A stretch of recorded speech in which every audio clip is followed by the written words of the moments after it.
retrouver la veine autobiographique chez trois poètes néo-latins. Donc Erasme, dont on connaît beaucoup moins la poésie, Macrin et Scaliger. Merci. Donc je vous ai mis une bibliographie un peu abondante, mais du coup ça m'évitera d'y passer du temps. Et les deux premiers, c'est pour vous dire que donc j'avais publié, j'ai publié cette année un article sur cette question. Du coup, vu qu'on va aller quand même très vite, vous pourrez aller compléter si ça vous dit. Et donc c'était une commande en fait de l'association Saulnier qui l'an dernier a consacré le colloque Saulnier à l'autobiographie et qui cherchait des corpus rares ou des corpus dans lesquels on n'attendait pas forcément un discours autobiographique. J'étais partie de l'article de Perrine-Galland, donc c'est celui que je vous ai cité en premier dans la bibliographie, qui a expliqué qu'une des particularités de la poésie latine française du XVIe siècle, mais elle l'a expliqué en se fondant uniquement dans son article sur l'exemple de Jean Salmon Macrin, était que ce lyrisme néo-latin en France se caractérise par la volonté novatrice, dit-elle, qu'ont les écrivains de superposer le plus possible l'ego énonciateur, je cite, dont les codifications traditionnelles se trouvent souvent transgressées ou transmuées, et l'auteur historique dans toute sa singularité. Donc on va le voir, mais des choses qui sont tout à fait codifiées, mais il y a juste une superposition avec des données biographiques. Et en effet, la poésie de Salmon Macrin illustre parfaitement ce constat, puisqu'il cultive notamment, comme on va le voir, une veine conjugale et familiale, alors déjà présente chez Stas, surtout chez Giovanni Pontano, qui est le véritable créateur de la poésie maritale. Et donc cette veine, elle prend au fil des recueils de Salmon Macrin une forme variée. Donc dans le premier recueil, et c'est celui sur lequel on va s'arrêter, qui est le Carminum Libellus de 1528, cette poésie s'apparente à la poésie érotique antique, donc notamment catulienne. Dans les ouvrages postérieurs, elle rappelle davantage les livres de raison. Donc on y voit sa femme en bonne maîtresse de maison, en bonne mère. Et cette poésie devient poésie de deuil après la mort inopinée en 1550 de l'épouse de Salmon Macrin, qui s'appelait Guillaume Boursault. Macrin lui compose aussitôt un tombeau dont 3 livres sont de sa main. Donc c'est un recueil qui s'appelle Les Nénis et dont le dernier livre est un recueil collectif. Donc il invite tous ses amis poètes à célébrer son épouse. Cependant, les poèmes de Macrin rendent aussi compte de la vie quotidienne à la cour, de ses choix de vie, de ses angoisses, de ses erreurs, de sa foi. Et comme l'a montré l'éditrice des Hymnes de 1537, qui est Suzanne Laburte, de nombreux poèmes sont des poèmes d'introspection ou de rétrospection qui s'intitulent d'essais ou adsé, avec parfois une valeur parinétique, qui prennent des formes variées, donc confidence amicale, confession devant Dieu, et qui constituent une forme de journal personnel et aussi d'autoportrait. Donc la particularité, c'est que pour se dire, le poète endosse souvent la persona, le masque d'un poète antique, donc notamment les élégiaques, et pour Macrin, surtout Horace. Et donc il reprend à son compte des codes rhétorico-poétiques connus. Donc à partir de cet article de Perrine-Galland, je me suis dit que j'allais prendre un exemple chez Macrin dont elle n'avait pas traité, c'est-à-dire qu'elle a parlé surtout des nénis. Et donc moi je vais vous parler d'un épithalame et en particulier d'un micro-sous-genre de l'épithalame qui est la nuit de noces. Et donc on va s'intéresser à la façon dont Macrin raconte sa propre nuit de noces. Et j'ai voulu confronter donc, les poèmes de Macrin à ceux de deux de ses contemporains que presque tout oppose, qui sont donc Érasme et Scaliger. Je les ai choisis tous les deux parce qu'ils ont un conflit à propos de la question de la façon dont on doit s'exprimer.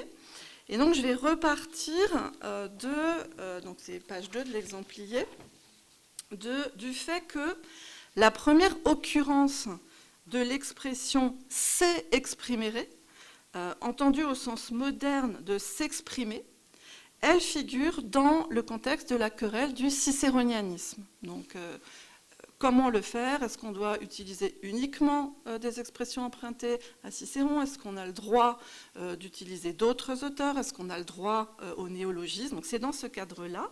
Et donc, le premier qui l'utilise, c'est Ange Policien, donc le Florentin qui, lui, prône la varietas. Donc il l'utilise pour défendre l'éclectisme stylistique dans une lettre adressée à Paolo Cortesi. Et donc je vous lis le passage dans lequel figure l'expression. Alors ce n'est pas évident à traduire en français, vous pouvez corriger. Donc tu ne te fais pas l'expression de Cicéron, pour non exprimis Ciceronem, m'a dit quelqu'un, et alors, de fait, je ne suis pas Cicéron. C'est moi, tout de même, me semble-t-il, que j'exprime. Et donc cette phrase, elle va être quasiment décalquée par Érasme dans le dialogue du Ciceronianus, qui paraît en 1528, dans lequel il défend la même position que Paul-Lucien. Donc je vous lis, hein, si tu veux entièrement exprimer Cicéron, tu ne pourras pas t'exprimer, et si tu ne t'exprimes pas, ton discours sera un miroir trompeur. Vous voyez que l'expression de soi, elle est positionnée contre le cicéronianisme rigide. Or, après la parution du Cicéronianus, Scaliger publie contre Érasme un premier discours dans lequel il s'en prend vivement à l'exaltation d'un genius personnel, donc ce que revendiquait Érasme. Et Scaliger y voit non seulement un amour excessif de soi, mais aussi une paresse, un renoncement qui pousse Érasme à accepter son sort d'auteur brouillon. Donc le fait qu'il ne soit pas complètement cicéronien le conduit à renoncer à la quête de la perfection cicéronienne, et ça devient chez Scaliger renoncement à la quête de la perfection. Donc le pamphlet de Scaliger multiplie les attaques personnelles contre Érasme. Donc il dénonce la complicité d'Érasme avec Luther. Il confère à la vie d'Érasme en Italie, notamment au moment où Érasme se trouve chez Aldemanus pour préparer la deuxième édition des Adages. Il donne à ce séjour des allures de bacchanal. Il explique qu'Érasme refuse de manger avec tout le monde, qu'il reste dans sa chambre parce qu'il se goinfre. Bon, donc on est vraiment dans l'attaque personnelle. Et surtout, il attribue à la vénalité d'Érasme ses positions en matière d'éloquence, puisqu'il explique que la cupidité d'Érasme le pousse à publier sans relâche des ouvrages bâclés, des dédicaces rémunérées, d'où la nécessité d'un mode d'expression médiocre, en accord avec les capacités de l'individu. Donc c'est comme ce matin, la critique d'une attitude mercantile, mais là qui a un impact direct sur les professions de foi stylistiques. Donc Érasme ne réplique pas ouvertement, mais il fait pire, c'est-à-dire qu'en fait il s'imagine que le discours publié par Scaliger contre lui n'est pas de Scaliger, mais qu'il est l'œuvre d'Aléandre. Et ça, Scaliger l'apprend en lisant une lettre qui ne lui était pas adressée. Donc il est hyper vexé que le texte ne lui soit pas attribué. Et donc il va écrire un deuxième dialogue, encore plus agressif que le premier, dans lequel il veut prouver la réalité de son être. C'est-à-dire qu'il va mettre de la biographie dans ce discours pour qu'on puisse bien voir que c'est son discours. Et donc, comme il explique, hein, vous voyez la citation face à vous, il n'y a pas de pire extrémité, à mon sens, que celle où je me trouve. Je vais devoir parler de ma propre vie.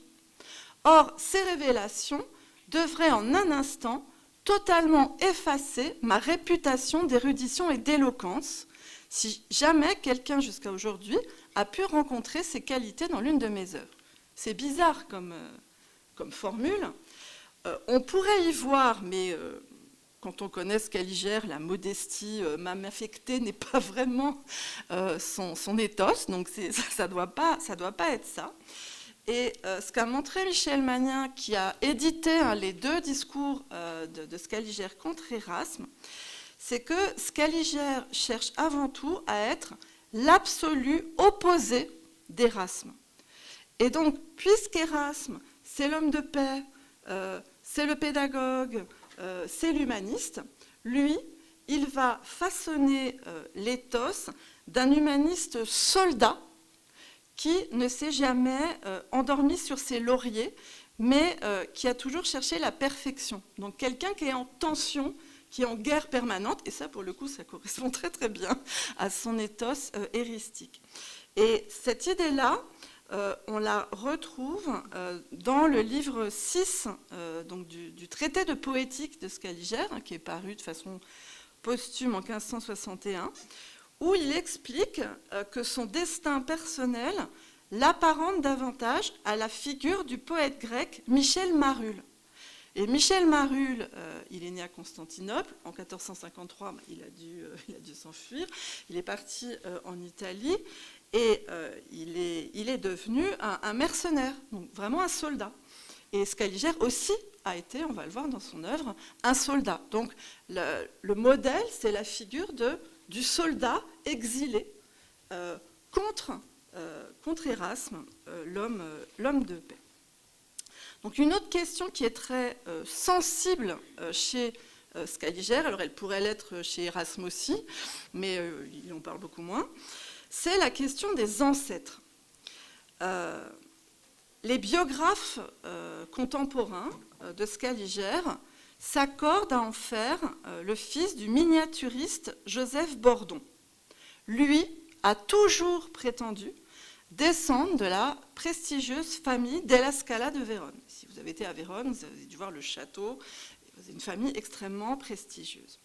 Et donc, de nombreux poèmes de Scaliger ont pour fonction d'étayer ce qui est en réalité une fiction biographique qui va être relayée par le fils de Scaliger, le grand philologue, Joseph Juste, qui va rédiger une très longue lettre, donc vous avez là la page de titre, sur l'ancienneté et l'éclat de la famille Scaliger. Donc vous avez la généalogie, l'arbre sur la droite de la diapositive, et sur la vie de son père. Et ça donnera lieu à des rebondissements. Un Allemand, Schopius, va écrire 500 pages pour expliquer que non, les Scaliger ne défendent pas, dès le XVIe, en fait, c'est une grande question.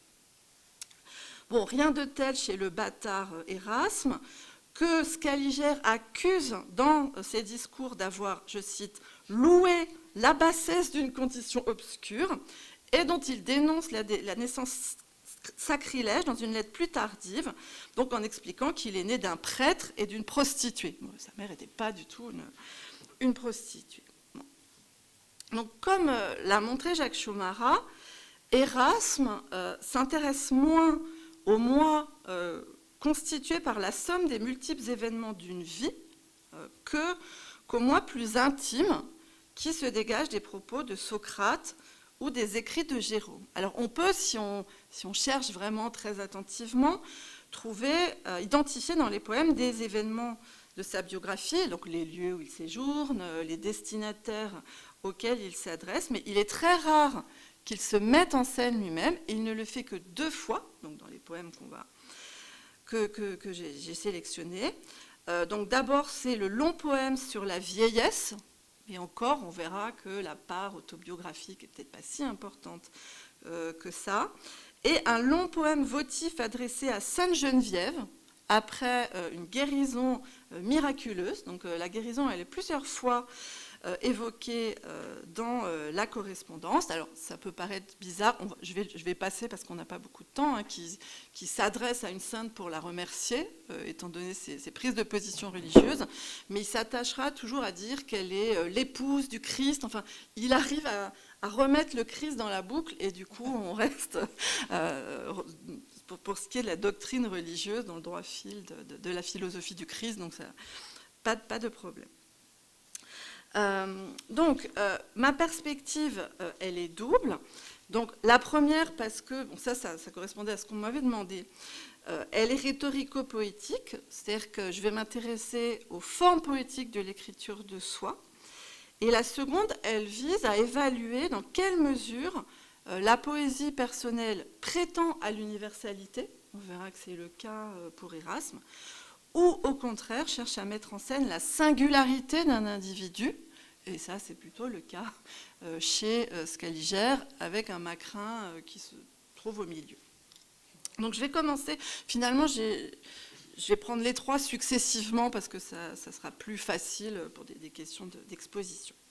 Donc, je vais commencer par donc, la veine pontanienne en France, lyrisme familial et intime.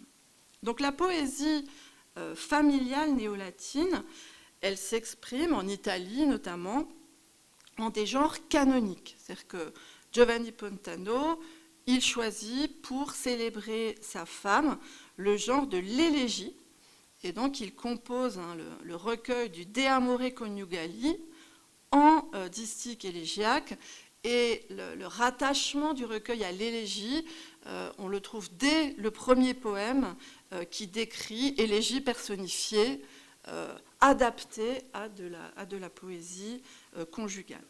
Macrin reste très souvent dans des genres canoniques. Le plus souvent, il adopte l'ode horacienne pour célébrer son épouse. Mais on trouve aussi ce qu'on peut appeler des formes autonomes de la poésie de circonstance, des épitaphes. Une épitaphe, ça peut être une épigramme, une élégie, une ode. Donc on va croiser des genres canoniques.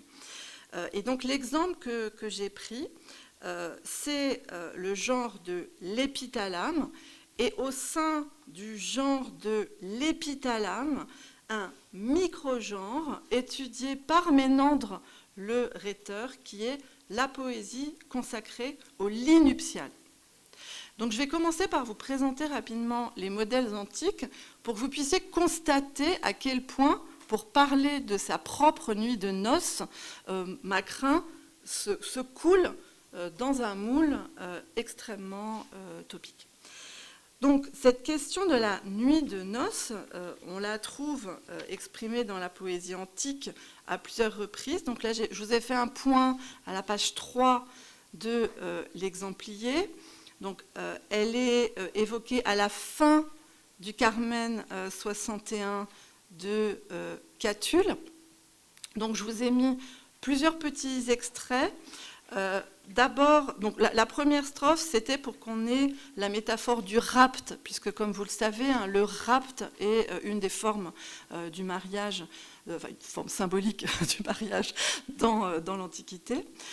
Après, je vous ai mis le passage sur les vers fessénins, parce que le modèle de Macrin a composé des vers fessénins, qui étaient les vers licencieux que le public chantait lors du passage du cortège des mariés quand ils se rendaient dans la maison de l'époux, et le but était vraisemblablement de détourner le mauvais œil par des choses très obscènes et de favoriser la fécondité. Et donc je vous ai mis le mini-passage où il faut encourager la jeune épouse à se soumettre au mari, et il faut encourager le mari. Bon. Donc je vous lis celui de l'épouse parce qu'on y trouve un argument qui sera très fréquent à la Renaissance. Donc, et toi, jeune épouse, quand ton époux te demandera ses faveurs, garde-toi de les lui refuser. Et l'argument est assez amusant. Si tu ne veux pas qu'il aille en demander ailleurs. Yod, etc. Et cet argument, on le retrouve chez Luther, hein, qui n'est pas le dernier des rigolos, quand il parle du mariage et qu'il explique qu'il faut que la femme se soumette au mari. Bon, le but, c'est d'avoir des enfants, dans tout ça. Mais sinon, elle court le risque qu'il aille voir ailleurs, qui tourne sur des volus, sur les servantes, etc. C'est un argument qui va rester dans la traîne. Voilà, exactement. Finalement, c'est beaucoup plus moderne que ce qu'on croit. La Renaissance. Bon. Et puis, donc, je vous passe le nouvel époux et la fin qui est donc la procréation, le but de tout ça. Je vais passer aussi sur l'exemple du Carmen 62 de Catulle. Je l'avais choisi parce qu'on y trouve l'image de la fleur et donc cette question de la défloration qui fonde la métaphore. Et ce qui est intéressant dans le Carmen 62 de Catulle, c'est que la nuit de noces, c'est un dialogue entre des jeunes filles et des jeunes gens. Et la nuit de noces, elle est fantasmée par les jeunes filles comme quelque chose d'effrayant. Et donc, il s'agit de les rassurer. Et là, un des sujets d'effroi, c'est que une fois que la jeune fille a été déflorée, elle ne peut plus retrouver un autre garçon. Donc, c'est quand même toujours la même question hein, qui est au cœur de leurs préoccupations. Donc, je passe directement, parce que c'est le modèle principal de Claudien, à un poème de Macrin, à un poème de Claudien, donc qui se situe à la page 4. Donc Claudien a composé un certain nombre d'épithalames. Celui qui va nous intéresser aujourd'hui, c'est pas un poème, mais 5 poèmes, c'est une série de 5 poèmes qu'il a composés pour célébrer les noces de l'empereur Honorius. Donc on n'est pas du tout dans la poésie intime, c'est de la poésie encomiastique, tout ce qui est de plus officiel.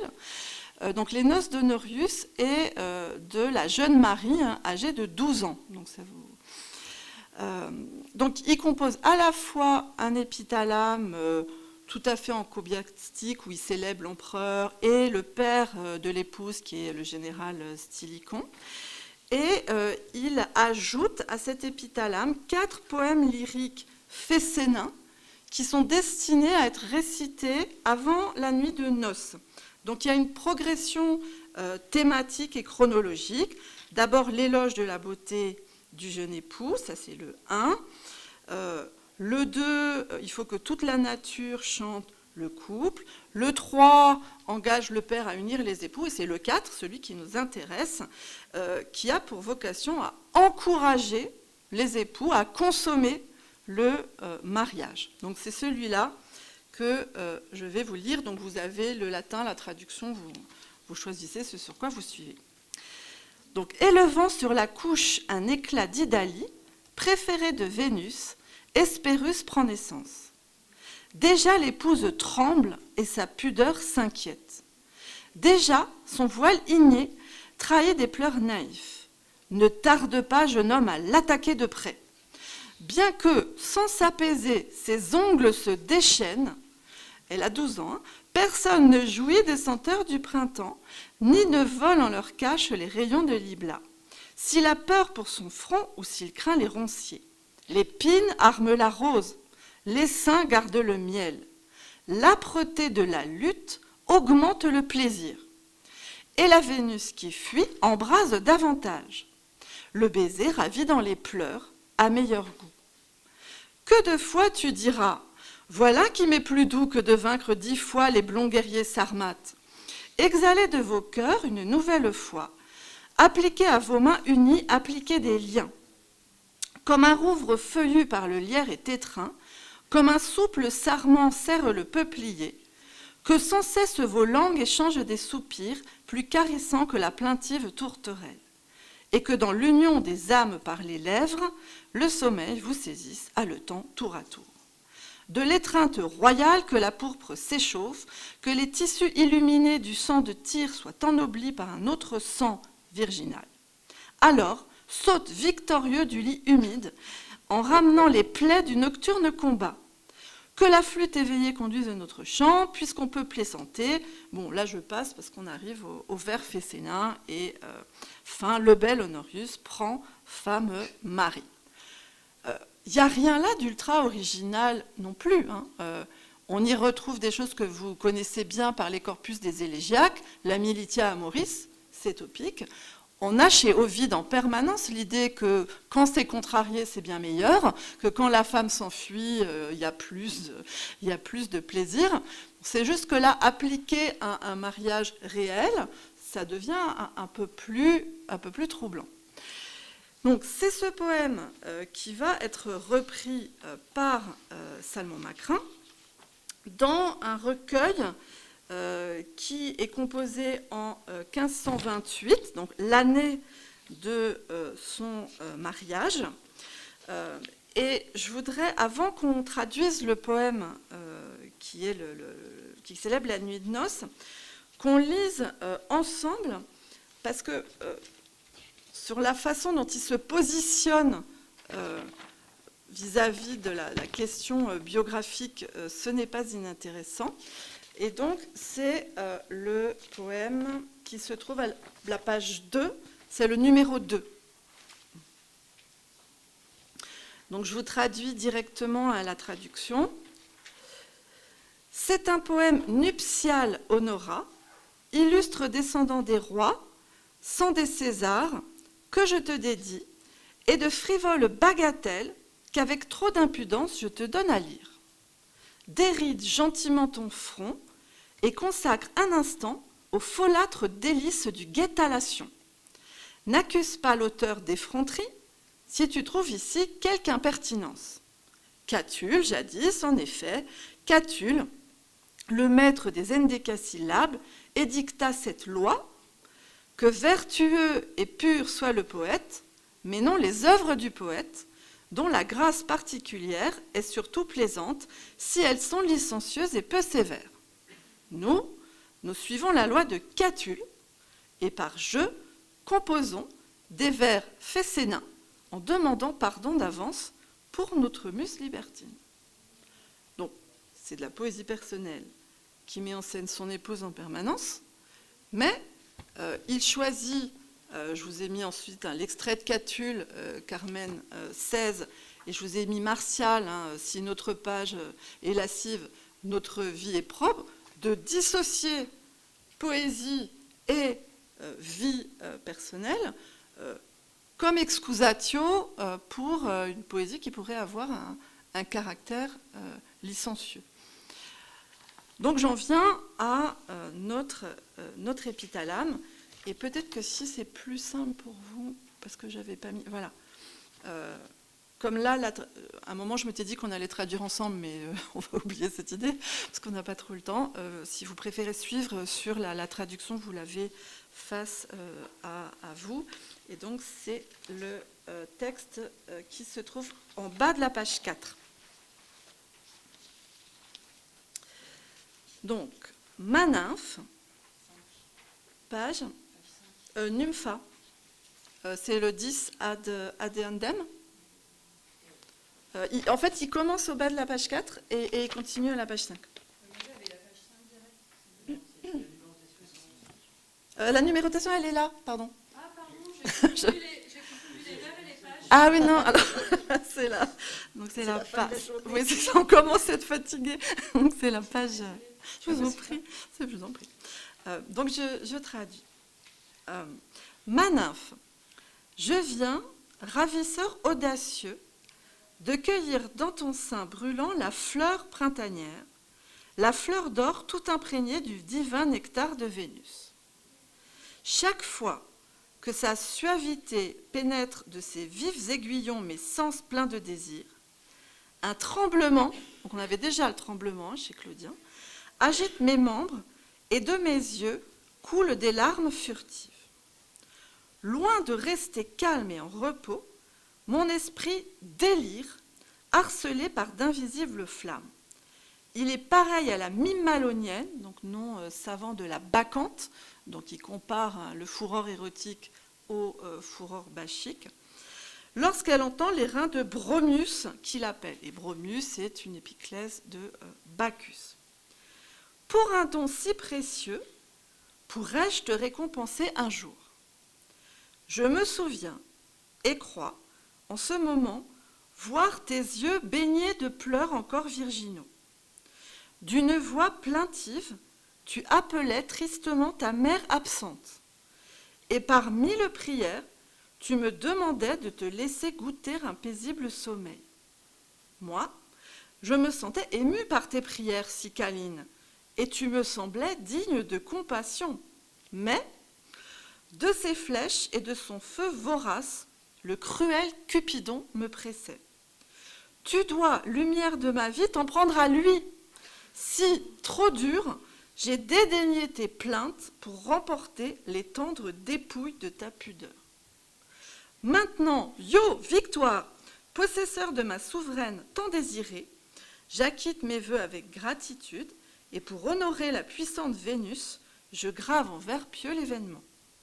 Nuit meilleure que n'importe quel jour, à marquer d'une gemme éblouissante de traces, nuit fortunée, qui fertile en bonheurs imprévus, grâce à nouvelle hyménée, unit l'épousée à son mari amoureux. Si donc mon plectre a quelque pouvoir, une gloire durable, une impérissable renommée la rendront célèbre. C'est ainsi qu'allumée au brasier de l'Euta, la torche nuptiale offre Hébé à Hercule, le dieu vaillant, précieuse épouse qui le récompense des travaux accomplis. On a franchi un pas.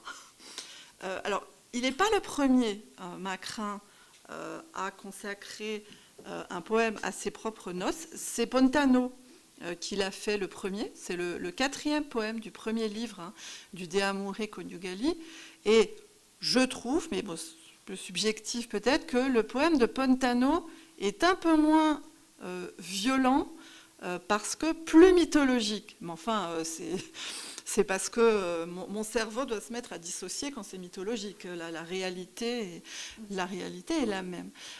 Qu'est-ce qui, d'après vous, rend ce poème plus violent que celui de Claudien? S'il y a l'appel à la mer, oui, de mettre en scène les réactions de la jeune fille, ce qui n'était pas chez Claudien, mais aussi sur le point de vue adopté, qui pourrait accroître l'effet de réel. Par rapport à l'acte, comment on peut situer le poème de Claudien et le poème de Macrin? Et moi, j'ai l'impression, en tout cas, moi, ça me le rend plus douloureux, mais c'est plus concret, mais surtout, Claudien, c'est avant. Il s'agit d'encourager. Là, c'est après.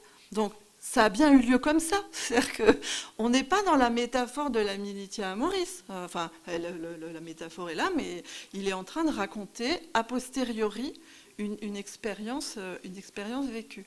Or, enfin, Macrin, c'est l'amoureux le plus éperdu qui est passé à la postérité comme un... Enfin, c'est-à-dire, ça n'empêche pas, son amour est absolument sincère pour son épouse, mais on voit bien comment la coïncidence entre une persona qui est clairement la persona de Claudien, et on reconnaît la militia amoris, on reconnaît la comparaison mythologique, aux nuits lumineuses, c'est Properce, tout est complètement codifié dans le poème, mais le fait qu'il y ait une coïncidence avec l'expérience biographique rend la chose extrêmement saisissante. Donc voilà pour mon premier exemple d'autobiographie qui est une expression de soi par coïncidence avec une persona antique extrêmement codifiée.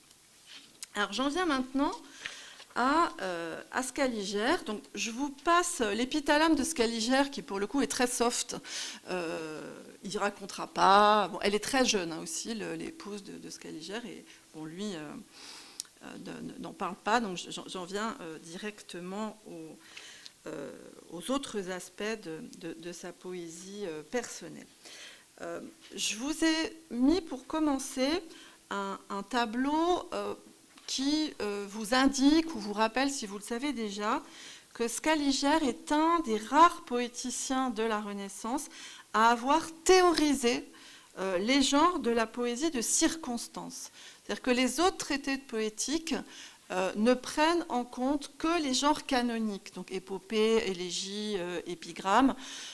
Mais lui, donc vous voyez là, sur le PowerPoint, le plan de la fin du livre 3 de son traité de poétique. Donc vous voyez qu'il commence, donc ce sont les préceptes sur chacun des genres poétiques. Il commence par les grands genres, donc héroïque, tragédie, comédie, satire, pastorale. La pastorale, c'est la bucolique, mais c'est vrai qu'on est à un moment où avec Saint-Nazaire, ça commence à basculer un petit peu. Il va terminer par d'autres genres canoniques, l'ode, l'élégie, l'épigramme, et au milieu, un immense massif de sylves et qui va lui permettre d'aborder tous les genres de la poésie de circonstance, où il va adapter en fait la codification rhétorique qui avait été élaborée par Ménandre le rhéteur, au IIIe siècle après Jésus-Christ, à la poésie. Et donc c'est le seul exemple de poétique de tous ces genres de circonstances. Et il y a toutes les circonstances, l'épithalame, le génétliaque, quand on se sépare, quand on revient quelque part. Bon, il y a toutes les, comment on loue une ville, comment on loue une personne, etc. Donc je vous l'indique si vous pourriez en avoir besoin pour votre travail. Et alors ce qui est un peu surprenant, c'est que Scaliger, je dirais que dans l'histoire de la critique, il est resté comme le rigide, c'est-à-dire que c'est le méchant cicéronien face au libéral Erasme. Et pour ce qui est de la théorie poétique, c'est le borné virgilien, parce que, c'est ça que tu avais retenu de lui, sa poétique, il va opérer une fusion entre la mimesis aristotélicienne, c'est-à-dire l'imitation de la nature, et ce qu'on appelle l'imitatio, c'est-à-dire l'imitation des auteurs. Avec le tour de passe-passe suivant, Virgile a parlé de tout, donc ce n'est pas la peine d'imiter directement la nature, on trouve tout chez Virgile.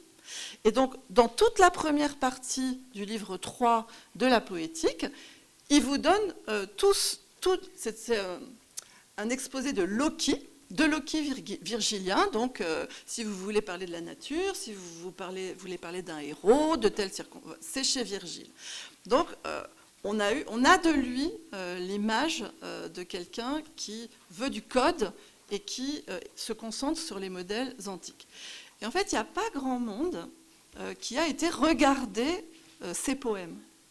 Or, quand on regarde ces poèmes, ce qui est très surprenant, c'est que les formes adoptées sont ultra originales et que la part de poésie personnelle est très importante. Donc, je vous ai fait un petit schéma avec les... Donc ça, ce sont les sections de ces poèmes dans l'édition de 1574, qui est une édition posthume d'œuvres rassemblées par son fils.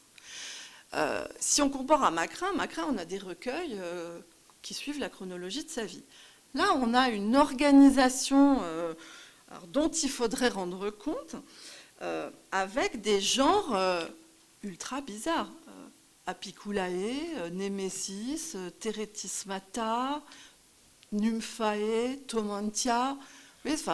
Et on a des séries de poèmes appartenant à donc quelque chose d'ultra original, en contraste absolu avec son traité de poétique.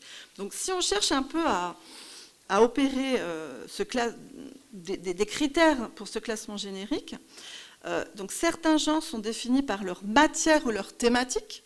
Donc vous avez par exemple les héros, donc plein d'épigrammes qui chantent des héros de l'Antiquité, les héroïnae, plein d'épigrammes qui chantent des héroïnes surtout de l'Antiquité.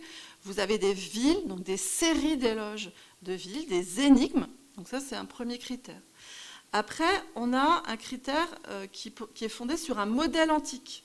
Donc vous voyez, Archilochus, Hipponax, Anacreontica, Manes Catuliani. Là, ce sont des imitations de ces différents auteurs. Et après, on a des genres qui pourrait se caractériser par un ethos ou par un affect. Donc, par exemple, les apiculae, c'est l'agressivité, hein, c'est le dard de l'abeille. Les lacrimae, vous trouvez pêle-mêle des épitaphes, donc des poèmes qui provoquent des larmes. Donc, vous voyez, quelque chose qui est relativement original du point de vue générique et du point de vue formel. Donc, Scaliger cherche quelqu'un qui va le traduire. Donc, s'il y a des amateurs, bon, c'est très difficile. Donc, parallèlement à cette originalité générique et stylistique, il va mettre une très grande part de lui dans ses poèmes. Donc, j'ai pris quelques exemples. Donc, premier exemple, et là, on retourne à l'exemplier. Et donc, on passe à la page 6, section 3.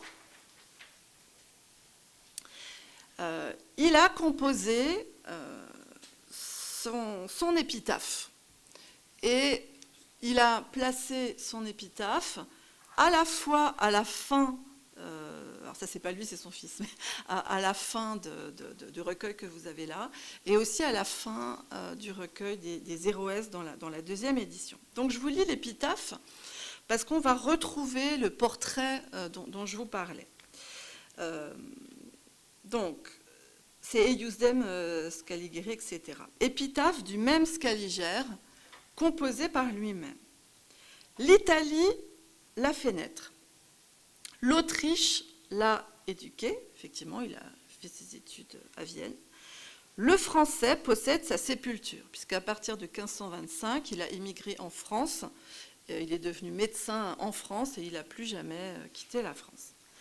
Il a hérité de l'une les dons de Phébus, de l'autre la force du dur Mars. En aucun lieu plus noble, il n'aurait pu les rendre. Donc vous voyez toujours ce poète soldat. Alors que si nous on regarde son œuvre, il aurait été beaucoup plus logique qu'il soit poète médecin. Il a écrit un commentaire d'Hippocrate, enfin, il était médecin. Mais ce qu'il veut mettre en avant, c'est le fait qu'il ait été un soldat. Donc cette épitaphe, elle est aussi intégrée à la section des Héroès, les brèves épigrammes dont je vous parlais. Et là, si on regarde la structure du recueil, tout est fait pour le mettre en valeur. Donc ça commence par un poème consacré à Jules César Dictator. Il s'appelle Jules César Scaliger. Poème 2, un poème consacré au seigneur de Vérone, Can Grande de la Scala, le plus éminent de la dynastie des Scaliger. Et après, plein de héros de l'Antiquité. Au milieu, il met son prétendu père, Benedetto Scaliger, et il le met entre Platon et Saladin, suivi d'Hercule. Et la fin, ça c'est le mieux. Donc, dans la série qui paraît en 1539 chez Griffe à Lyon, la dernière série, c'est Virgile, Erasme, Cicéron, et là, il n'a quand même pas osé mettre sa propre épitaphe composée par lui, mais il a fait un truc du même genre. Il a mis un poème sur lui, composé par un de ses amis. Et ce qui est amusant, c'est que dans la dernière édition, Erasme est relégué au milieu de recueil, et qu'on a Virgile, Cicéron, Scaliger. Donc les deux modèles, et puis l'acmé sur Scaliger. Donc vous voyez, il y a une forme d'égocentrisme un peu permanent. De la même manière, dans la série des Héroïnae, il va inclure un poème consacré à sa femme. Et là, on ne va pas prendre le temps de le lire, mais le truc qui est quand même amusant, c'est que le poème consacré à sa femme, c'est sa femme qui raconte ce que son mari pense d'elle. Et donc, il y a une manière un peu détournée de revenir à lui, finalement, puisque c'est sa femme qui explique alors, pourquoi il l'a choisie. Donc, évidemment, elle va donner ses qualités, mais enfin, il y a un choix un petit peu curieux, mais je passe. Donc là, c'est le poème de la série des Urbes, qui est consacré à Torre del Benaco. Vous voyez le château des Scaliger.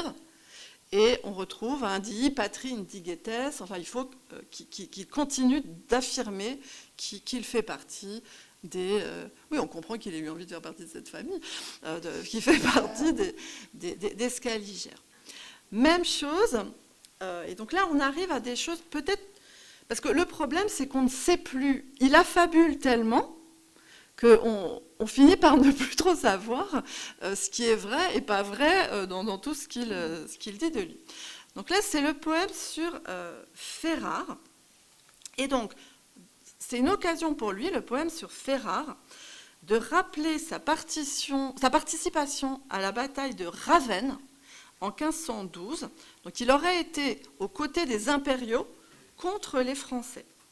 Et c'est un épisode extrêmement traumatique, il en parle très très souvent dans son œuvre poétique, parce que lui, il a fait une chute de cheval, il a été laissé pour mort, là il s'est réfugié à Ferrare, entre-temps sa petite amie, croyant qu'il était mort, s'est suicidée, et son père et son frère sont morts pendant la bataille, ils ont été amenés à Ferrare où ils ont été enterrés, et là la mère est morte de chagrin. Donc ça revient tout le temps dans son, je ris mais c'est pas drôle du tout, ce massif biographique extrêmement douloureux dans son œuvre poétique. Donc je passe, mais vous voyez, il y a à la fois la façon dont Ferrare l'a reçu, l'a comblé d'éloges, et puis cet épisode douloureux. Je passe là-dessus. Et donc, on va retrouver dans un certain nombre de poèmes ces épisodes. Et donc, j'ai sélectionné les deux poèmes des Nymphae Indigenae. Donc, ce sont des poèmes consacrés à des nymphes locales. Donc, on est tout à fait dans la tradition de Pontano avec Antignana et les nymphes locales. Et donc là, les nymphes vont raconter des épisodes de sa vie familiale. Donc j'ai sélectionné 2 épisodes. Donc le premier, c'est Auréas. Vous avez les titres en fait, et ça vous donne déjà des pistes. Donc sous le masque de la nymphe Lycée, Camille, la sœur de Scaligère, pleure la mort de son frère et de leur père. Et dans un autre poème, et donc c'est là que c'est hyper curieux puisque c'est absolument en contradiction avec ce qu'il raconte par ailleurs, c'est le poème qui s'appelle Napaea. Son père pleure la mort de sa mère sous la persona de la nymphe Napaea dans un locus amoenus imité de Virgile. Ça ne va pas du tout puisque dans d'autres poèmes, il nous explique que son père est mort avant sa mère, et qu'elle est morte de tristesse après. Donc le fils, qui avait bien vu qu'il y avait un problème, a tenté d'expliquer la chose, et donc l'explique, je vous ai mis le passage, donc latin et traduction, que nul ne soit troublé, oui on est très troublé, par le fait que dans le recueil des nymphes indigènes, il représente son père Benoît en train de pleurer son épouse Bérénice sous le nom de la nymphe Napée. Il s'agit en effet d'une prolepse poétique, puisque Bérénice apprit la nouvelle de la mort de son époux Benedetto et de son fils Tito 8 jours après la défaite de Ravenne et mourut peu après de chagrin. Donc nous avons ce concept intéressant de prolepse poétique dans lequel on fait mourir un de ses parents qui, sur le plan psychanalytique, me paraît tout à fait intéressant. Donc il imagine... bon, je vous laisse avec ça, mais bon, en tout cas, ça donne une idée un petit peu curieuse de la part biographique de sa poésie. Et donc je termine pour Scaligère par un autre aspect intéressant par rapport aux 2 autres, parce que il va mettre en scène aussi un ego social, il va se mettre en scène en tant que médecin dans sa pratique médicale. Donc là c'est un très long poème, alors assez extraordinaire. Donc il se situe dans la section des Teretismata. Teretismata, c'est un mot qui signifie gazouillis des oiseaux ou non sans signification. Il est utilisé par Aristote pour congédier les formes platoniciennes. Donc je n'ai aucune idée de la façon dont Scaliger entendait Teretismata pour en faire le titre d'une section de poème.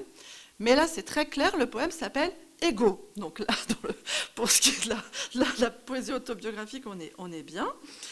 Et donc, ce poème qui s'intitule Ego, il est présenté comme une réponse de Scaliger à un destinataire non identifié qui lui a demandé comment il allait. Alors, on va expliquer. Donc, fallait pas lui demander, c'est ça. Donc, on est un peu sur le ton de la confidence amicale, et donc tout va mal. Il a une situation financière catastrophique, il est complètement parano, il est entouré d'individus qui veulent le spolier de ses biens, il est malade, rien n'a pu le guérir. Bon, il énumère les livres qu'il lit, mais il n'y a rien qui peut le guérir. Bon, bref, ça va super mal. Il finit par évoquer son activité de médecin. Et alors là, c'est assez drôle parce qu'il conjugue une satire des malades en disant que c'est pas possible, ils viennent, ils le dérangent, ils sont pas contents des solutions qu'il propose. Et il va aussi se présenter en médecin merveilleux. Donc j'ai sélectionné 2 passages. Alors le premier, parce que j'ai eu un mal de chien, mais vraiment de chien, à comprendre ce que ça voulait dire. Et par chance, quand je l'avais présenté pendant le colloque, il y avait un spécialiste de la syphilis qui m'a dit « Ah, mais ce sont les symptômes de la syphilis ». Et là, tout s'est éclairé. Donc, je vous traduis le passage en rouge. Donc, ma porte est ouverte et admet tous les patients. Celui-ci me montre sa gorge que le fléau venu des Indes a dévoré. Enroué, il parle de son nez rongé d'une voix désagréable. Et ça, le collègue qui était là m'a dit « Ah non, mais ça, ce sont... » Moi, je ne savais pas que... On était enroué quand on avait la syphilis, bref. Et donc, il bénit le gaillac. Bon, là, j'aurais pu trouver syphilis par le gaillac, c'est vrai. Ainsi sont nés les siècles de bois. Les siècles du fer cruel n'étaient pas les derniers. Vous voyez, tout va mal. Et la dernière phase, ce sont les siècles de bois où tout le monde a la syphilis parce que tout a tellement dégénéré que tout le monde est malade. Alors le gaillac, c'est un bois exotique, Fracastor en parle dans son traité sur la syphilis, qui a été utilisé comme remède pour guérir la syphilis. Avant, on utilisait le mercure, et donc ça avait quand même des effets pervers. Et donc le gaillac a été considéré comme un remède qui pouvait avoir une efficacité sur la syphilis. Donc là, ça ne marche pas du tout, enfin, en tout cas, bon, mais enfin, on a considéré à ce moment-là que ça marchait bien. Donc, je vous passe tout le passage sur le manque de reconnaissance des malades, et j'en arrive au passage déontologique là, de la fin. Donc, il dit... Une veuve vient... Donc voilà, il défend la veuve et l'orphelin, c'est très mignon. Une veuve vient me trouver, ou l'enfant d'un démuni, quittant la campagne et la quenouille. La vieille femme, alléguant un défaut de sa bourse, raconte qu'elle n'a pas osé frapper à notre porte parce qu'elle craignait vivement de ne pas être la bienvenue. Passage en rouge. Non seulement je ne lui prends pas l'argent qui suscite ses craintes, mais bien mieux, je lui enseigne les remèdes et les lui offre. Je fournis l'hospitalité et je réchauffe les étrangers en leur donnant un toit et des vêtements. Donc vous voyez, il y a dans Ego, il y a une mise en scène de soi. Tous ces patients sont insupportables, mais lui, quand quelqu'un de pauvre se présente, etc. Donc c'est un autre moi. Alors c'est peut-être tout aussi fictionnel que le reste, mais voilà, un moi autobiographique. Donc je termine cette revue par Erasme. Et donc pour Erasme, je vais me concentrer pour aujourd'hui parce que je préfère qu'on prenne un peu le temps qui nous reste. Je suis un peu perdue. Il faut que j'aille jusqu'à quelle heure? Je sais plus. On est dans les temps, Virginie, on est à temps. Alors, normalement, donc 15. À 17h15, Non, mais 15, c'est bon. Non, non, je pense on est bien. Je peux le faire. Euh, oui, oui, bon, 15, c'est bien. Euh, donc, en fait, je voudrais qu'on s'arrête un peu plus longuement donc, sur le poème sur la vieillesse, parce qu'il se trouve que Sylvie et moi, on participe, enfin là, on espère qu'on va participer parce que les contrats n'arrivent pas et on commence à être un petit peu inquiète, mais on a été réquisitionné pour le Pléiade Erasme. Et donc, au sein de ce Pléiade Erasme,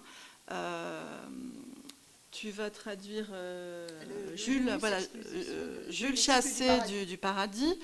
Moi, j'ai accepté un peu dans un moment d'inconscience de retraduire l'éloge de la folie, ce qui, voilà. Oui, parce que je trouve la traduction de Nolak vraiment très très bien. Donc ça va être difficile, mais bon, maintenant c'est fait.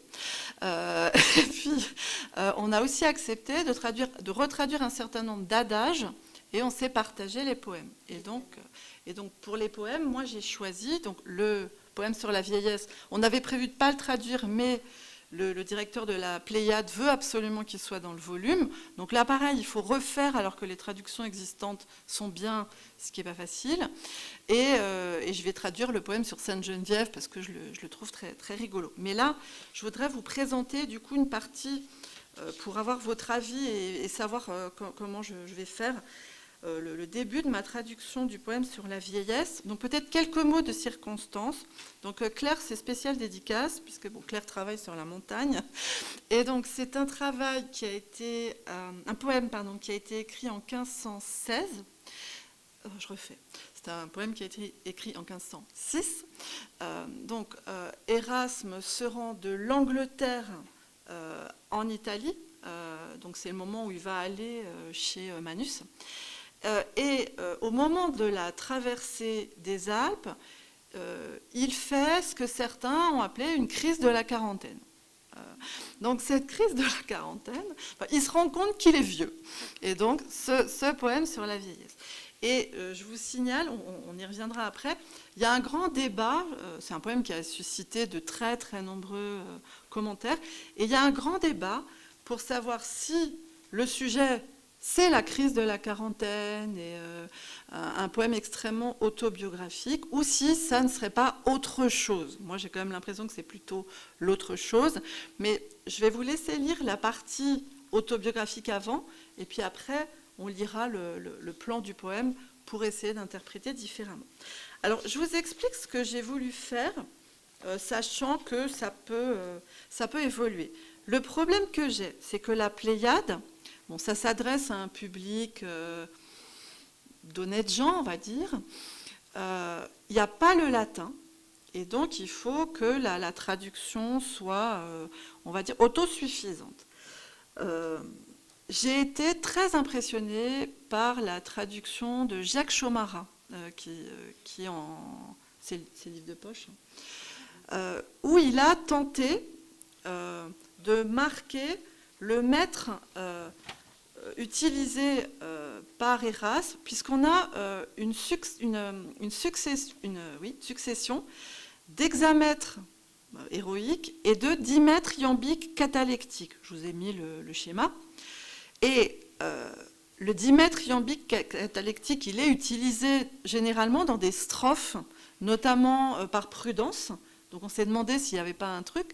Mais ce poème est la seule occurrence dans toute la latinité, à moins que vous trouviez un poème qu'on ne connaît pas, où se succèdent ces deux mètres-là. Et donc, vous voyez un mètre plutôt long et un mètre plutôt court. Et donc, Chaumarat a essayé de respecter ça. Et ce qu'on se disait hier, c'est qu'il y avait sûrement quelque chose qui s'apparentait à ce qu'on a dans le distique élégiaque, c'est-à-dire le mètre héroïque, puis quelque chose qui est brisé. Et là, quelque chose qui est très brisé, puisqu'on se retrouve avec un dimètre catalectique. Et il y avait peut-être, du coup, dans le choix de ce mètre inédit, une volonté, et que ça serait intéressant de restituer l'impression. Donc, j'ai tenté. Simplement, ce qu'on s'est dit hier, c'est qu'il faudrait que je fasse 6 syllabes systématiquement pour tous les 10 mètres. C'est pas impossible, je l'ai fait sur la fin. Donc, ce que je vous demande, c'est de peut-être lire, je vous laisse 2-3 minutes, sans regarder le latin, et de me dire, mais avec votre plus grande sincérité, donc n'hésitez pas à être dur, si je repasse en prose, parce qu'après tout, c'est dans 4 ans qu'on doit le rendre, donc j'ai tout le temps, ou si au contraire, je persévère et même j'accentue la démarche. Sans tenir compte des E muets à la fin. Parce que 6 syllabes, nous en français, si on met un E muet au milieu, on n'entendra pas.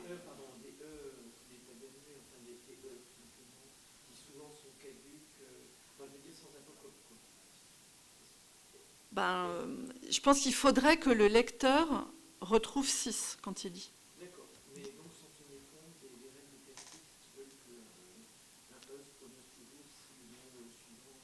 Je pense qu'un lecteur de la Pléiade, c'est de réverb, je ne sais pas. Oui. Mais du coup, est-ce que c'est qu'il faut en tenir compte? Oui. Alors pour l'instant, je n'ai pas réussi à le faire parce que c'est un peu long. Donc je l'ai fait sur la fin. Enfin, c'est-à-dire, là, j'ai réussi le grec et le latin, et la terre et la mer. Je cherchais à gagner, mais sans que je le voie. Là, j'ai bien réussi. Mais il va me falloir un peu de temps. Et ce qu'on s'est dit hier, c'est qu'il fallait pas que il fallait aussi que j'enlève tous les enjambements. Parce qu'on est un peu rétif à l'enjambement. Donc ça, je suis prête à faire l'effort, mais ça va me demander un effort. Donc je vous laisse lire, et puis vous me dites si je reviens à la prose tranquille, ou si je continue cet exercice. Voilà, je vous laisse, et puis comme ça, après, on finira sur l'interprétation du poème.